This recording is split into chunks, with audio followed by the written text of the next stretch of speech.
बिस्मिल्लाहिर्रहमानिर्रहीम। इस वीडियो में हम टॉपिक जो शुरू करेंगे वो है सिंपल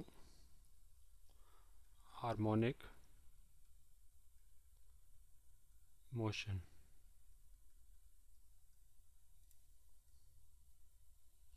उर्दू की बुक्स में भी यही लफ्ज़ इस्तेमाल किया गया है। मेरा फोकस इसमें जो होगा वो ये होगा कि इसकी जो इम्पोर्टेंस है, अहमियत है, उसके बारे में बात करूं पहले। तो अगले वीडियो में इंशाल्लाह फिर इसके बारे में ज़रा डिटेल से बात करेंगे, एग्जांपल्स वगैरह देके। लेकिन शुरू में मेरा फोकस जो है ना वो इसकी अहमियत पे है। पहले मैं आपको एक कॉन्सेप्ट समझाना चाहता हूँ कि फ़र्ज़ करें कि ये एक ग्राफ मैं बना रहा हूँ, ठीक है। यहाँ पे 1 2 3 4 5 6 7 8 9 ये टाइम है, और इस साइड पे वैल्यूज़ हैं, और आपके सामने मैं एक ग्राफ बनाता हूँ। -1 -2 -3 -4 और -5। अच्छा जी, देखिए ये ग्राफ है वो ज़ीरो टाइम पे शुरू होता है। वो ऐसे करके जब 2 सेकंड से पहुंचता है उसकी मैक्सिमम वैल्यू होती है। फिर ऐसे करके 4 सेकंड पे फिर वो आके ज़ीरो हो जाता है, और फिर उसकी डायरेक्शन बदल जाती है। वो 6 सेकंड्स पे जाके -2 होता है, फिर 8 पे जाके दोबारा ज़ीरो हो जाता है। तो अब मैं इसके ऊपर एक और ग्राफ बनाता हूँ। उसकी बिल्कुल यही वैल्यूज़ हैं, लेकिन मैं उसे येलो कलर से शो कर रहा हूँ, ठीक है। मुझे मालूम है कि मैं थोड़ा सा फ़र्क दिखा रहा हूँ, वो इसलिए कि आपको नज़र आए। अगर मैं बिल्कुल उसके ऊपर येलो लाइन दिखाऊंगा तो ब्लू वाली फिर नज़र नहीं आएगी। अब मैं आपको कहूँगा कि दोनों ग्राफ्स अगर ऐड करें, तो ऐड करेंगे तो क्या होगा, ज़ीरो ज़ीरो वैल्यू रहेगी। यहाँ 1 सेकंड पे इसकी वैल्यू भी 1 है, इसकी भी 1 है। तो जो रिजल्टिंग ग्राफ होगा उसकी वैल्यू क्या होगी, 2 होगी ना। 1 + 1 2। इस टाइम पे येलो की 1 वैल्यू या ब्लू की 1 है, तो ऐड करेंगे तो 2 हो जाएगी ऐसे करके। इस पे 2 सेकंड्स पे इसकी 2 वैल्यू है, दोनों की 2 है, तो जो सम वाला ग्राफ होगा उसकी 4 हो जाएगी। अच्छा, अब 3 सेकंड्स पे इसकी वैल्यू 1 है ब्लू की, येलो की भी 1 है, तो 1 + 1 2। तो फिर ये ग्राफ यहाँ पे आ जाएगा, और 4 सेकंड्स पे दोनों की 0 है तो 0। तो इसी तरह जब आप उल्टी साइड पे जाएंगे तो ये कुछ इस किस्म का ग्राफ बन जाएगा, ठीक है ना। इस कॉन्सेप्ट को समझ लें कि मैंने सिर्फ़ और सिर्फ दो ग्राफ, ब्लू वाला और येलो वाला, उनकी जो वैल्यूज़ हैं मुख्तलिफ टाइम्स, उनको ऐड किया है, तो ये एक रिजल्टिंग ग्राफ आ गया, ठीक है। अब मैं आपको एक और चीज़ बताता हूँ, इसी की एक ज़रा वेरिएशन सी। ज़ीरो, सॉरी ज़ीरो नहीं मुझे कहना चाहिए, ज़ीरो तो ये वाला होता है। इसको मैं अरेज करता हूँ। 1 2 3 4 5 6 7 8 9, ठीक है।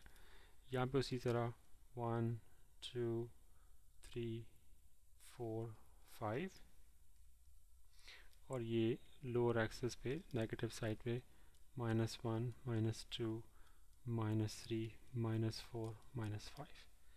तो पहले मैं ग्राफ बनाता हूँ वो बिल्कुल पहले वाले की तरह ऐसे। जो दूसरा वाला है ना, वो मैं इस दफ़ा इसका बिल्कुल उल्टा बनाता हूँ कि अगर 1 सेकंड पे इसकी वैल्यू +1 है तो उसकी -1 होगी। 2 सेकंड्स पे ये इसकी वैल्यू अगर 2 है तो उसकी -2 होगी, यानी कि बिल्कुल उल्टा है इसका ग्राफ, ऐसे करके। अब मैं आपसे कहता हूँ कि दोनों को ऐड करें। जब आप दोनों को ऐड करेंगे तो जो रिज़ल्टिंग ग्राफ है उसमें रेड कलर से बल्कि ग्रीन से शो करता हूँ। इस जगह पे 0 0 वैल्यू है, 1 सेकंड में पहुँचता है, इसकी वैल्यू +1 है, इसकी -1 है, तो उसका जवाब फिर 0 हो जाएगा। 2 सेकंड्स पे इसकी वैल्यू +2 है, इसकी -2 है, तो इसकी भी 0 हो जाएगी। 3 सेकंड पे ये +1 है, ये -1 है, तो जवाब 0 आ गया। इस जगह पे सारे ज़ीरो हैं, तो क्या होगा कि रिज़ल्टिंग जो ग्राफ होगा ना, दोनों को ऐड करने से आएगा, उसकी वैल्यू सीधी लाइन जो कि आपके एक्स एक्सिस पे होगी, यानी कि हर वक्त उसकी वैल्यू ज़ीरो होगी। ठीक है। अच्छा, अब मैं अगर एक और केस आपके सामने पेश करता हूँ जो कि इन दोनों के ज़रा दरमियान का केस होगा, वो ये है। अब मैं टाइम स्केल बना रहा हूँ,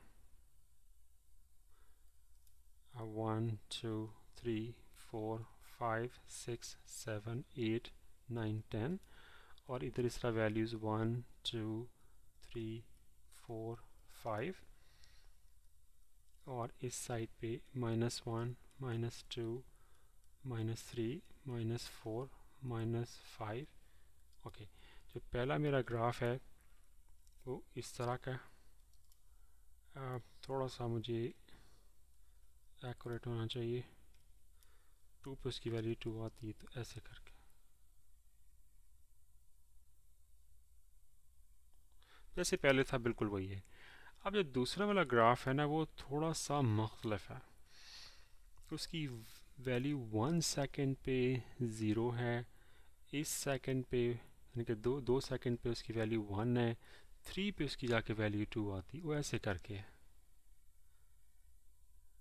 ऐसे करके, यानी कि एक तरह से येलो ग्राफ है, लेकिन ये थोड़ा सा शिफ्ट हुआ आगे को, उस यानी कि जो वैल्यूज़ येलो की जिस मौके पे आती है, पिंक वैल्यू की वो वैल्यूज़ उसके एक सेकंड के बाद आती है। पर देख लें आप, अगर उस कॉम्प्लिकेशन में नहीं पढ़ते कि कितनी देर बाद वैल्यू होती, बस सिंपली ये देख लें कि ये येलो ग्राफ है और एक ये है। अब हमने दोनों को ऐड करना। अब इस मौके को मैं थोड़ी देर के लिए छोड़ देता हूँ, क्योंकि इसकी वैल्यू क्या है वो मैं उस बहस में नहीं पढ़ता, मैं इधर से शुरू करता हूँ। 1 सेकंड पे इसकी वैल्यू 0 है, इसकी वैल्यू 1 है, तो दोनों को ऐड करेंगे तो 1 आ जाएगा। ठीक है। 2 सेकंड्स पे इसकी वैल्यू 1 है, इसकी 2 है, तो रिज़ल्ट 3 होगा।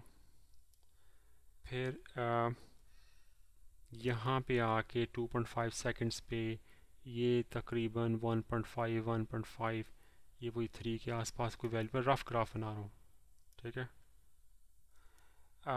इसकी पीक आती है, ये ज़ीरो हो जाता है 4 सेकंड्स पे, सॉरी येलो वाला 4 सेकंड्स पे जब वो ज़ीरो हो जाता है, और जिसके वाले की वैल्यू तकरीबन यूँ समझे कि तकरीबन 1 के करीब है वैल्यू, तो रिज़ल्टिंग ग्राफ की वैल्यू 1 होगी।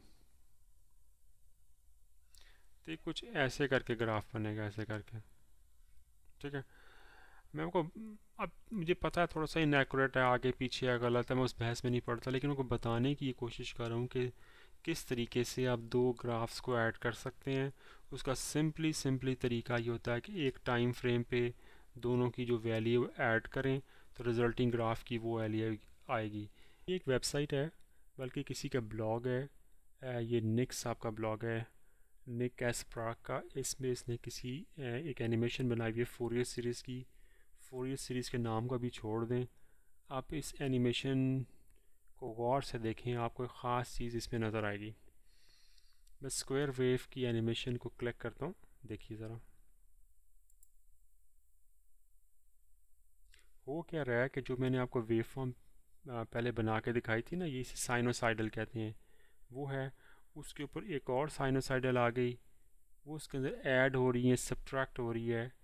जैसे कि मैंने आपको बताया था ना कि डिफरेंट वेव्स ऐड सब्ट्रैक्ट कैसी होती हैं, तो वो आती जा रही है मज़ीद। तो देखें कि ओवरऑल पे शेप क्या बनती जा रही है। इनमें हल्का सा शेड का डिफरेंस अगर आप गौर से देखना चाहें कि हर आने वाली वेव फॉर्म क्या इम्पैक्ट डाल रही है, तो देखें शेप जो ओरिजिनल वेव फॉर्म की थी और जो अभी भी आ रही है, वो छोटी छोटी आ रही हैं, बेसिकली साइनोसाइडल शेप की जैसे मैंने बनाई थी। लेकिन वो सारी की सारी इस तरह आ रही हैं, आगे पीछे हो के, दाएँ बाएँ हो के, छोटी बड़ी हो के, कि अल्टीमेटली इन सब को ऐड करने से जो वेव फॉर्म बन रही है ना, उसकी शक्ल ये देखें स्क्वायर वेव फॉर्म बन गई। ठीक है। अब मैं आपको एक और एनिमेशन ट्रायंगल वेव फॉर्म की दिखाता हूँ कि देखें, सॉरी रीसेट, और ये देखें वही साइनोसाइडल वेव फॉर्म आ रही है। जो मैंने आपको बना के दिखाई थी उसके ऊपर एक और तरह की है, ये भी साइनोसाइडल, लेकिन थोड़ी सी उसका जो है ना वो एम्पलीट्यूड कम है या ज़्यादा या छोटी है। और आप देखें कि ये 10 टाइम्स आएगी, 10 दफ़ा आएगी। और देखें इनके आने से वो इस तरह ये सारी की सारी जो 10 आएंगी आपस में इस तरह ऐड या सब्ट्रैक्ट होती हैं कि जो इनकी रिजल्टेंट वेव फॉर्म या नेट एडिशन वाली जो वेव फॉर्म होगी उसकी शेप ओवरऑल देखिए वो क्या है कि वो एक ट्रायंगल वाली वेव फॉर्म बन गई है। ठीक है, अभी भी छोटी आ रही है, उसकी शेप जो जो आती जा रही है उसकी शेप बेहतर से बेहतर होते जा रही है। अब इसको रीसेट करता हूँ, इस वेव फॉर्म को बनाते हैं। देखें, और देखें बिल्डिंग ब्लॉक लफ्ज़ मेरा गौर कीजिएगा, बिल्डिंग ब्लॉक यही वाली वेव फॉर्म है, शेप यही है, लेकिन वो जिस तरह आती हैं साइज़ और वो आगे पीछे होके आती हैं उससे क्या होता है कि जो रिजल्टिंग वेव फॉर्म है वो तरह तरह की बन जाती हैं। पहले हमने स्क्वायर बनाई, फिर हमने ट्रायंगुलर बनाई, अब हम हाफ रेक्टिफाइड या बस आप समझें कि ये इस तरह की शेप बना रहे हैं। देखें ये 10 आएंगी और जो जो आती जाती हैं उसकी शेप बेहतर से बेहतर होती जाती है। मैं इसको रीसेट करता हूँ। अब इसको देखते हैं कि उसी तरह वो साइनोसाइडल वेव फॉर्म्स आएंगी, जूं जूं आती जाएंगी आपस में ऐड सब्ट्रैक्ट होती जाएंगी, 10 आएंगी तो जो फाइनल वेव फॉर्म होगी जो सबको ऐड करने से आएगी, जैसे कि मैंने ऐड करना आपको सिखाया पहले, तो ऐड करने से जो फाइनल वेव फॉर्म है उसकी शेप देखिएगा कि वो कैसी होती है, जैसे स्क्वायर, रेक्टेंगुलर, ये ट्रायंगुलर सॉरी, इस तरह ये सॉ टूथ वेव फॉर्म देखिएगा ज़रा, ये देखिए वो जहाँ आके लगती है ऐड होती है तो वो जो रिजल्टेंट है ना उसका देखें शेप आहिस्ता आहिस्ता चेंज होती जा रही है। देखें ये देखें अब ये सॉ टूथ बनना शुरू होगी, जैसे आरी नहीं होती, आरी के वो दंदाने होते हैं उस तरह की शेप बनती जा रही है।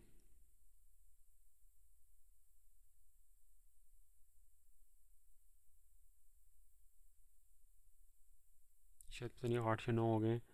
अब ये देखें इसकी शेप बेहतर से बेहतर होगी। अब शेड्स देखें, ये ग्रे, ये उससे गहरा जिस तरह की आती गई हैं वो सारी की सारी यहाँ मौजूद है। उनका नेट इम्पैक्ट ये है कि ओवरऑल जो है वो ये शेप बन गई हमारी, ये देखें। ठीक है, तो इस चीज़ से आप नतीजा क्या निकालना चाह रहे हैं, निकालेंगे। मैं इसे आपको ये बताना चाह रहा हूँ कि बल्कि मैं आपको वापस लेके चलता हूँ बोर्ड पे, फिर हम इस बारे में बात करते हैं। यहाँ जाके मैं आपको नतीजा ये निकालना चाह रहा हूँ कि ये वाली जो वेव फॉर्म है ना, ये वाली इसकी शेप ये बनती है, ये आपने उस ग्राफ से देखा कि ये कोई स्पेशल किस्म की वेव फॉर्म है, बहुत ही कोई ख़ास किस्म की वेव फॉर्म है, या ग्राफ कह लें या शेप कह लें, जो भी कह लें, कि इसमें इस तरह की और ऐड करते जाएं, इससे छोटी और फिर ये आगे पीछे करके छोटी बड़ी आगे पीछे करके ऐड करते जाएं, तो इनके ऐड करने से हम बहुत तरह की शेप्स बना सकते हैं। कभी हमने ऐसे करके शेप बनाई, ठीक है, कभी हमने ऐसे करके, ये सॉरी कलर इस्तेमाल नहीं किया, करना चाहिए मुझे, कभी हम ऐसे शेप बनाते हैं ऐसे, फिर हमने एक ये शेप भी बनाई, तो इससे मुख्तलिफ़ तरह की शेप्स बना सकते हैं। तो अगेन इस स्टोरी का नतीजा क्या है, सारा का सारा वो ये है कि ये वाली जो शेप है ना, बस याद रखें ये कोई बहुत ही स्पेशल किस्म की शेप है या ग्राफ है या वेव फॉर्म है, इस चीज़ को आपने याद रखना। अब मैं आपको कुछ और चीज़ें दिखाऊंगा, वीडियोस वगैरह दिखाऊंगा, आपको वेबसाइट दिखाऊंगा, उससे हम दोबारा इसी नतीजे पे पहुंचने की कोशिश करेंगे कि ये जो चीज़ है, ये जो वेव फॉर्म है, ये स्पेशल है कि नहीं है, सिर्फ का ये ग्राफ बनाने में इस्तेमाल होती है, किसी और भी वजह से ये स्पेशल है, इसकी कोई नेचर में और भी इम्पोर्टेंस है। ये जो मैं आपको कुछ देर पहले सिखा रहा था कि वेव्स को कैसे ऐड करते हैं, तो मैं थोड़ा सा अप्रॉक्सीमेट से कर रहा था, तो मुझे यहाँ पे ना एक इंटरनेट पे एक बड़ा अच्छा एपलेट मिला। मैं आपको दिखाता हूँ, ये है तो किसी और मकसद के लिए, लेकिन हमारे मकसद के लिए भी इस्तेमाल हो सकता है। यहाँ पे वो वेव आएगी, 1 या 2 या 3 जितनी हम लाना चाहें, और यहाँ पे उनका सम आएगा। अब चूँकि अकेली वेव है, सम वही है। अब मैं एक वेव ऐड करता हूँ, देखें। अब इनका सम जो है ये मैं ऑटो स्केल पे करता हूँ और आपको दिखाता हूँ। ये देखें यहाँ पे ये ऊपर को जा रही है और ज़्यादा ऊपर को जा रही है, ज़्यादा कम है, तो नेट इफेक्ट क्या होगा? पॉजिटिव होगा। नहीं, पॉजिटिव है। यहाँ पे आके तकरीबन यहाँ पे आके इसकी वैल्यू बराबर है। ये पॉजिटिव में, नेगेटिव में, तो वेव ज़ीरो होगी। उसके बाद ये वेव की वैल्यू भी कम हो रही है और ये अभी है ही कम, तो ये देखें नेगेटिव, ये वेव चलेगी, ज़ीरो से नीचे चलेगी। यहाँ पे आके दोनों की दोनों जो वेव्स हैं दोनों नेगेटिव हैं, तो ये देखें मैक्सिमम नेगेटिव वैल्यू। उसके बाद दोनों पॉजिटिव को जा रही है, पॉजिटिव को जा रही है, यहाँ ज़ीरो पे पहुँच गई। यहाँ पे दोनों पॉजिटिव हैं, देखें ओवरऑल इम्पैक्ट पॉजिटिव है। ये देखें इसकी वैल्यू 1 है, इसकी वैल्यू लेट से 0.75 है, तो टोटल जो वैल्यू है तकरीबन 1.75 है। तो इस तरह पॉइंट बाय पॉइंट आप ऐड करते जाते हैं कि एक टाइम के ऊपर कौन सा टाइम, 0, 1 सेकेंड, 2 सेकेंड जो भी है, उस पे दोनों की क्या वैल्यू, एक एक करके आप दोनों को ऐड करते जाएं, जो रिज़ल्ट आएगा वो आपकी वेव बन जाएगी। अब मैं इसमें देखें और ऐड करता हूँ, ये देखें, ये देखें,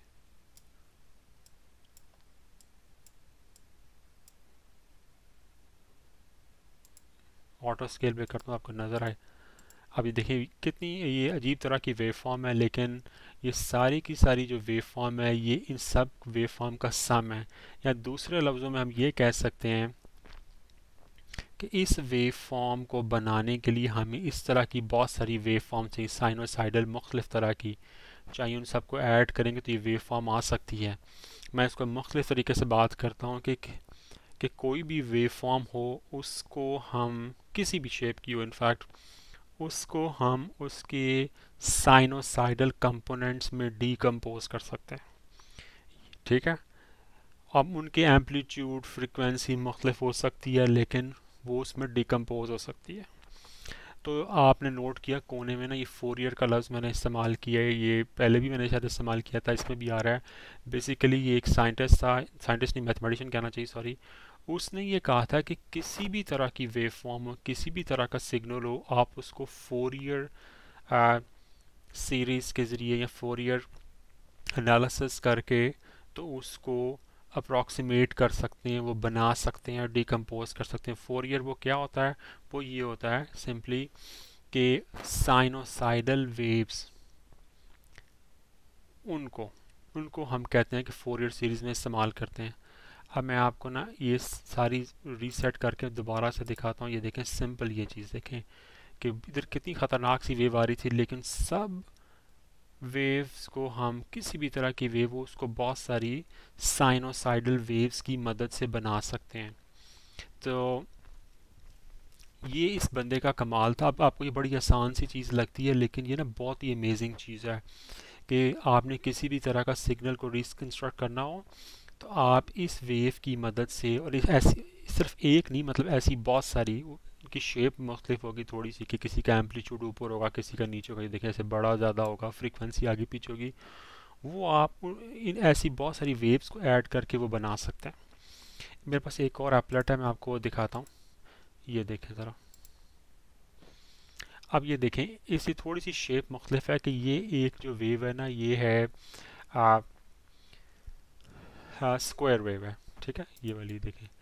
अब जो रेड नज़र आ रहा है ना, वो बेसिकली ये है कि उसको हमने साइन वेव्स की मदद से, जैसे मैंने पहले कहा था, बहुत सारी साइन वेव्स को ऐड करके बना सकते हैं। तो बेसिकली ये अप्रॉक्सीमेशन होती है ना, तो ये अप्रॉक्सीमेशन जितनी होती है वो देखें वो रेड से शो की गई है। सफ़ेद वाली एक्चुअल वेव है, रेड वाली जो है ना वो अप्रॉक्सीमेशन है, लेकिन देखें उसके आसपास है। लेकिन अगर मैं, और कौन कौन सी फ्रिक्वेंसियाँ इस्तेमाल हुई हैं वो ज़रा शेप ज़रा इधर से पता चलेगी कि देखें इसमें ये 662 हर्ट्ज़ यहाँ लिखा हुआ आता है, 662 हर्ट्ज़ की एक फ्रिक्वेंसी इस्तेमाल हुई है। फिर एक ये 1103 हर्ट्ज़ की फ्रिक्वेंसी, ये सिग्नल इस्तेमाल हुआ है, ये हुआ है, ये वन सब को ऐड करके तो ये रेड वाली वेव बनी है, जो कि हमारी ओरिजिनल जो सफ़ेद में है उसको अप्रॉक्सीमेट करती है। लेकिन अगर नंबर ऑफ़ टर्म्स बढ़ा दूँ, ज़्यादा फ्रिक्वेंसी कर दूँ, तो अप्रॉक्सीमेशन बेहतर से बेहतर होती जाती है। अब देखिए आप साइन वेव की बात करते हैं ना, ये है ना साइन वेव, तो इसके ऊपर ही रेड आ रही है, यानी कि ये बेहतरीन अप्रॉक्सीमेशन हो गई है। लेकिन अगर मैं नंबर ऑफ़ टर्म्स कम करूँ तो कोई फ़र्क नहीं पड़ता, क्योंकि मेरा ख्याल वही है, साइन वेव ही है। अच्छा जी, ये सार टूथ वेव की आप ये देखें, नंबर ऑफ़ टर्म्स कम करता हूँ, ये अप्रॉक्सीमेशन है रेड में। ये देखिए कौन कौन सी वेव्स आई हैं, ये आई है, ये आई है, ये आई है, देखो ऊपर चेंज होती है, जिस पे मैं रखता हूँ वो वेव ऊपर आ जाती है, उसकी वैल्यू दरम्यान में यहाँ पे आ जाती है। अच्छा, इंटरेस्टिंग चीज़ ये दिखाने लगा था कि नॉइज़ नॉइज़ होती है ना, ये स्पेस में होती है, मुख्तलिफ चीज़ों में, सर्किट्स में होती है, ये उसकी ना वाइट सा सिग्नल है। तो इस इवन की ये देखें, देखने में कितना ये एक अजीब सा ख़तरनाक सा एक सिग्नल है, लेकिन उसके बावजूद भी इसको भी आप फोरियर सीरीज़ से अप्रॉक्सीमेट कर सकते हैं। और फोरियर सीरीज़ क्या है, बहुत ज़्यादा साइन वेव्स को ऐड या सब्ट्रैक्ट करके। अब आप नोट करेंगे रेड तो इसको सही तरह अप्रॉक्सीमेट नहीं कर रहा, अगर बिल्कुल उसके ऊपर आ रहा तो बेहतरीन अप्रॉक्सीमेशन होती है। लेकिन अगर मैं फ्रिक्वेंसियाँ बढ़ा तो उसमें और डालता जाऊँ और डालता हैं वो सारी साइन वेव ही, लेकिन देखिए मैं डालता जा रहा हूँ, ये देखें छोटी छोटी साइन वेव आपको नज़र आ रही होगी ऊपर, ये देखें, तो वो अप्रॉक्सीमेशन बेहतर से बेहतर होती जा रही है। ठीक है। अच्छा, अब मैं आपको वापस लेके जाता हूँ बोर्ड के ऊपर। यहाँ अगर आप ह्यूमन साउंड भी देखें ना, तो वो भी कुछ एक सेकंड, ये ह्यूमन साउंड भी देखें ना, ह्यूमन साउंड वो भी कुछ इस तरह की होती है। तो इसको भी आप फोरियर सीरीज से फिर अप्रॉक्सीमेट कर सकते हैं, जैसे कि अभी आपने देखा, अगर मैं ये बोल रहा हूँ मैं अपनी वेव बनाऊंगा, वो भी कुछ ऐसे करके वेव बनेगी। तो इसको भी आप फोरियर सीरीज से अप्रॉक्सीमेट कर सकते हैं। अब मैं ये सारी कहानी आपको किस लिए सुना रहा हूँ, ये मैं सिर्फ और सिर्फ, बल्कि मैं ये पिछला जो जितना भी 20-25 मिनट आधा घंटा बोला हूँ, उसका मकसद मेरा सिर्फ और सिर्फ आपको ये बताने का है कि ये वाली जो वेव है ना, इस शेप की, ये एक इंतहाई अहमियत की हामिल वेव। इसमें इस शेप के और बहुत सारे ऐड करके आप कोई भी दुनिया की वेव बना सकते हैं, मतलब वर्चुअली एनी वेव। वर्चुअली का लफ्ज़ मैं ज़रूर इस्तेमाल करूँगा, हमेशा सेफ रहता। तो ये है साइनोसाइडल वेव, इससे आप साइन वेव भी कह सकते हैं, साइन वेव कहते हैं। ठीक है। अच्छा, अब आप ये देखें कि जो ये वेव है, अगर वो नेचर में इतनी इम्पोर्टेंट किस्म की है, तो वो सिस्टम्स, अब मैं थोड़ा सा एक डिफरेंट एंगल पे जा रहा हूँ और बुक के टॉपिक की तरफ आ रहा हूँ, कि वो सिस्टम्स जो इस वेव्स को प्रोड्यूस करेंगे, क्या इम्पोर्टेंट नहीं होंगे? डेफिनेटली वो सिस्टम्स जिनसे ये वेव बनती होगी वो प्राइम इम्पोर्टेंस के होंगे। तो जो हमारा टॉपिक है ना, harmonic motion, simple harmonic motion, ये देखें, इसका और इसका, इस वेव का मैं लिंक समझाने के लिए ना अब आपको एक क्लिप दिखाता हूँ। क्यों हम ये सारा कुछ स्टडी कर रहे हैं, आप ये क्लिप देखिएगा, उसमें आपको अंदाज़ा होगा। क्लिप दिखाऊंगा, उसके बाद मैं आपको एनिमेशन दिखाऊंगा। अच्छा, ये वीडियो मैं आपको दिखाने लगा हूँ। आपको पता ना, बुक में जब सिंपल हार्मोनिक मोशन का टॉपिक खोलते हैं तो आपको दो चीज़ें मिलती हैं, एक वो पेंडुलम मिलता है और एक आपको स्प्रिंग, जो कि जिसके साथ एक मास जो है ना वो लगा होता है, तो वो स्प्रिंग वाइब्रेट करता हुआ मिलता। तो इसमें मैं ना पेंडुलम को डिस्कस करता हूँ इस वीडियो में ना। बड़ी अच्छी वीडियो है, इसमें वो पेंडुलम के वो बहुत ज़्यादा एस्पेक्ट्स को और सिंपल हार्मोनिक मोशन के एस्पेक्ट्स को डिस्कस कर रहा है। लेकिन जो चीज़ आपको दिखाना चाह रहा हूँ, देखिए कितनी इंटरेस्टिंग है। देखिए ज़रा, मैं इसको ज़रा करता हूँ फुल स्क्रीन में, देखिएगा ज़रा, गौर कीजिएगा।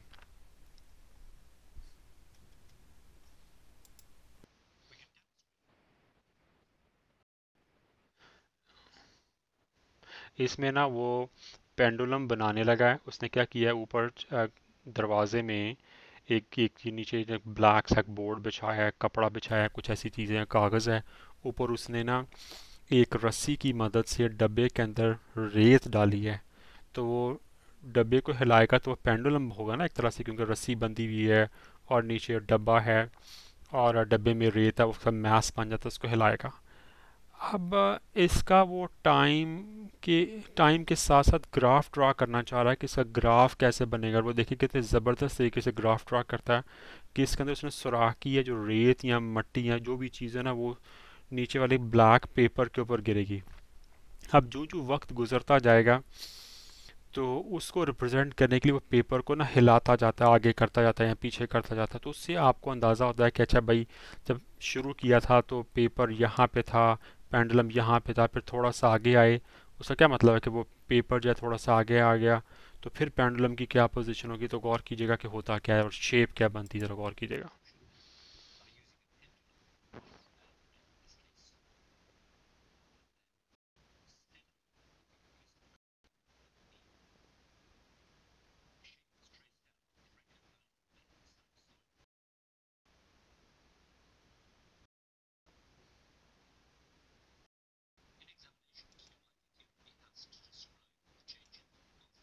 ये देखें ये कौन सी वेव है, साइनोसाइडल, जिसके बारे में उस वक्त हम बात कर रहे हैं।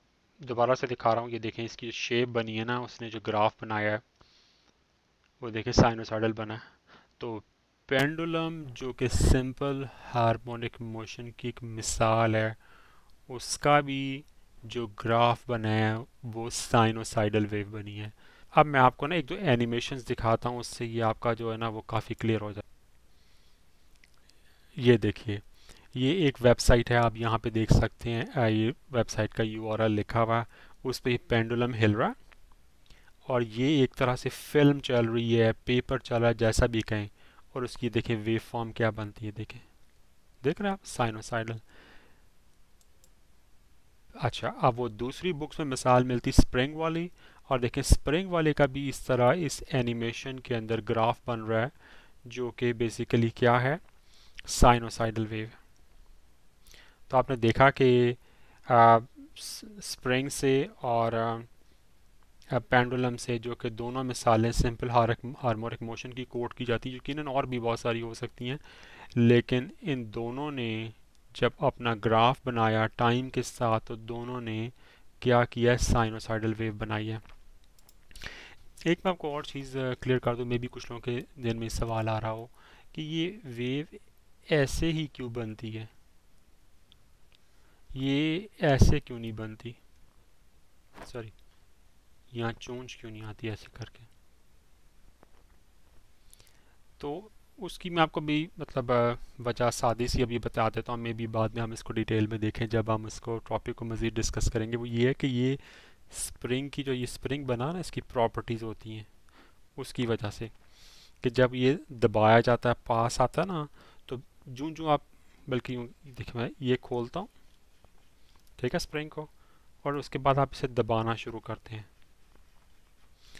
तो जब आप इसको यूं करके दबाते हैं ना, तो शुरू में तो दबाना आसान होता है स्प्रिंग को, फिर जूं जूं जूं जूं आप उसको मज़ीद दबाते हैं, उसको दबाना मुश्किल होता जाता है। उस वजह से वो जो है ना उसकी डायरेक्शन जो है मास की, जो इधर लगा होता है, वो ये नहीं होता कि इधर को गया ठक दीवार से लगा वापस आ गया, तो को लगा ठक दीवार से लगा वापस आ गया, बल्कि वो इधर को जाता है, फोर्स से जाता है, फिर उसकी फोर्स कम होती जाती है।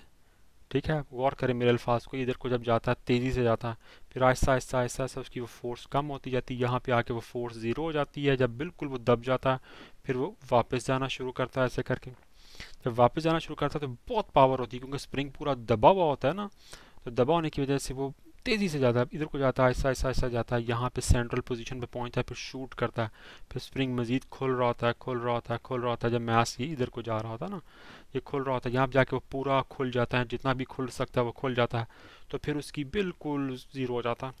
इस वजह से ये जो यहाँ वाले पोर्शन में और यहाँ वाले पोर्शन में ना, आप नोट करेंगे कि जो मैंने कहा ना कि उसकी वो दबना या खुलना वो जाके मुश्किल हो होना शुरू हो जाता है, उस वजह से ये ऐसे करके शेप आती है।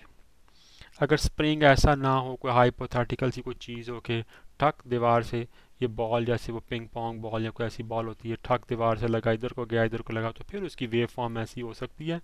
लेकिन जब ये स्प्रिंग के अंदर जो इनहेरेंट प्रॉपर्टी है ना, उसकी वजह से इसकी शेप जो है ना ऐसे बनती है। उनको समराइज़ करना पसंद करता हूँ कि सिंपल हार्मोनिक मोशन, उसके अंदर जो सिस्टम्स होते हैं ना वो साइनोसाइडल वेव बनाते हैं।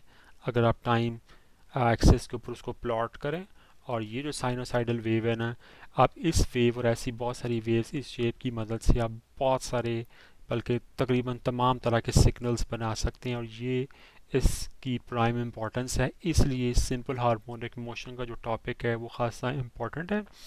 और इसकी बुक में जो दो मिसाल हैं वो एक पेंडुलम की है और एक ये स्प्रिंग की है। ये दो उन्होंने मिसालें तकरीबन तमाम बुक्स में दी होती हैं, जिसके साथ इधर ये मैथ्स लगाते हैं। स्प्रिंग वाली मिसाल है और ये पेंडुलम वाली मिसाल है। ठीक है, तो इंशाल्लाह इस वीडियो के बाद जब अगली वीडियो डिस्कस करेंगे तो उसमें ज़रा डिटेल से डिस्कस करेंगे, लेकिन ये थ्योरी, ये बेसिक बैकग्राउंड इंशाल्लाह उसमें इसकी ज़रूरत पेश नहीं आएगी। तो इजाज़त दीजिए, अगली वीडियो तक। अस्सलाम वालेकुम।